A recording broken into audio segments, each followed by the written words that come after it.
You know, fishing can be one of the most exciting things or one of the most boring experiences, I guess, depending on what you're catching. It's interesting that Jesus uses the fishing experience to illustrate a number of spiritual truths.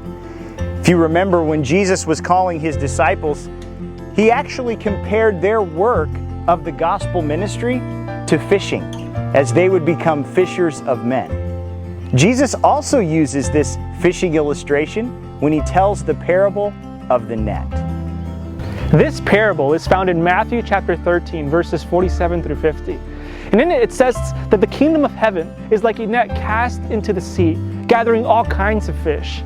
And when it's full, it's drawn into shore, and the fish are sorted out. The good are kept, but the bad are thrown away. And Jesus says that this experience is what it will be like in the end. In this parable, the net represents the gospel.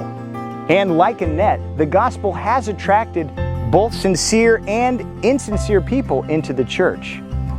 Jesus knew that this would give the truth a bad reputation. You know, many times the world reviles Christianity or the truth because of false professors. You know, even believers have been caused to stumble or be offended by people who take the name of Christian, but who are not controlled by the Spirit of Christ. The problem with this is that because sin is in the church, people would think that God doesn't care about sin. Jesus removes this misconception because it isn't about our precision or power, but our character that determines our destiny. So when the gospel work is finally complete, there immediately follows a time of separation of the good and of the evil. But by that time, our destiny is already fixed. And that's why it's during this time of probation that we have the opportunity to determine our destiny. God doesn't want anyone to be lost. And that's why Jesus tells about this separation between the bad and the good.